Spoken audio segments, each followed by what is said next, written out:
Mangalwalas pamurin kanuing marangle at gabon agrikultura king Tarlac.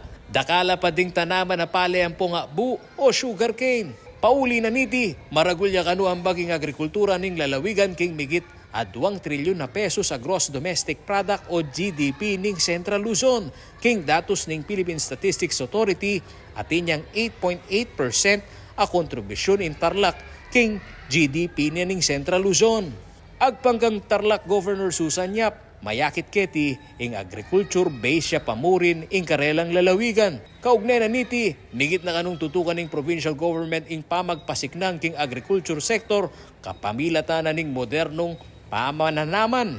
Pakikwana na kanuning Kapitolyo ning Tarlac na makipartner ka ring aliwang bangsa ating modern technology at best practices king agrikultura. Nitipamong December 15, 2023, formal neng mibuklat ing 5 hektaryang demo farm king barangay Sapang Maragul. Mi Talaga JT kapamilatanan ning Taiwan Technical Mission at mi ponduan kapamilataning International Cooperation Development Fund. Inipamo ing Katlu king Southeast Asia, aminuna ning memuklat ing Taiwan king Indonesia ampong Thailand. Well, one pa rin is agriculture. We're very agriculture-based kami. So we're very excited. In fact, last December, we opened up the one of the Taiwan Medical Mission demo farms. That's their third in Southeast Asia. And we were able to convince Taiwan to put up that demo farm to bring up the yield ng ating mga farmers. We're also putting up agri-zones. So I think agriculture and food sustainability is a prime driver pa rin for, aside from tourism, is a prime driver of our economy in Tarlac. Samantala, positibo naman ni Governor Susan Yap ang magsilbi muna mang chairperson ng Regional Development Council Central Luzon na migit siyang minono ngening banwa ing ekonomiya ng rehiyon. Iti pauli na ning pamagbalik ning sigla ning turismo, patunay keti ing pamagbalik ning Hot Air Balloon Festival na suking ka-24 a beses sa Merapat king Clark Freeport.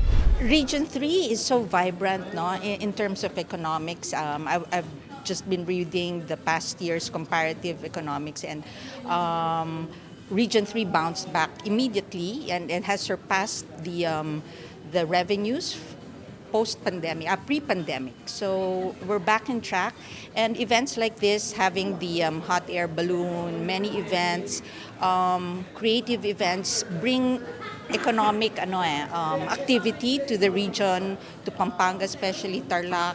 Bataan has also its I'm promoting not only Tarlac but the entire region, di ba? So kasi what benefits one, intertwined lahat yung mga iba't ibang probinsya. So very exciting.